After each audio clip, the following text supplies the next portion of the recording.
Now, last week was a very bad week for Donald Trump, and this week off to a pretty rough start as well. Little context first, history. Back in 2012, Donald Trump posted this graphic on Twitter with the commentary, half of Americans don't pay taxes despite crippling government debt. The suggestion, of course, is there are a lot of freeloaders out there.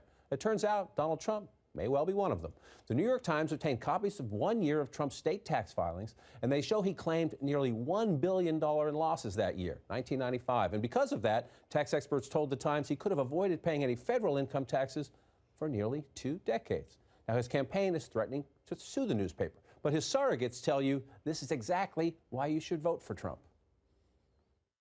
There's no one who's shown more genius in their way to maneuver around the tax code and to rightfully use the laws to do that. The man's a genius. He knows how to operate the tax code for the benefit of the people he's serving. The man's a genius. There's that old metaphor, making chicken salad out of. But what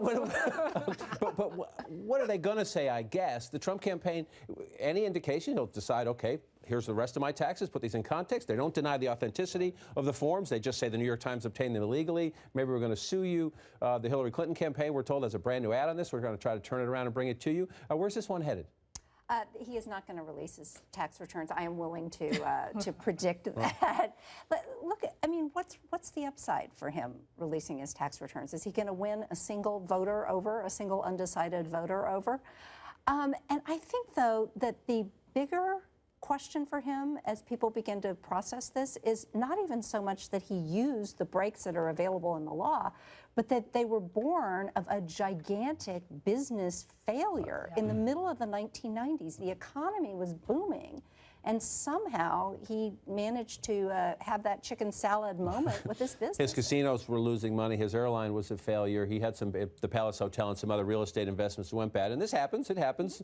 He's in a big business. Big business is a lot of money. But to your point, if this was just a bad year and you are a smart businessman, he could prove it.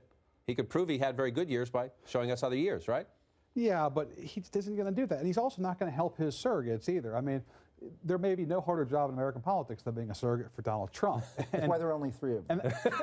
Well, no, and actually, to Glenn's point, it is striking how few members of Congress or governors he has out there working for him and appearing on TV. He literally has about a half dozen surrogates from prominent levels of American politics. I mean, the party had these incredible 2 classes in 2010 and 2014, huge gains. Those people, sitting members of Congress and governors, are invisible in this campaign. It's extraordinary. But you know, that vacuum has been filled amply by Newt Gingrich, Rudy Giuliani, and Chris Christie, who are in some ways iterations of Trump himself.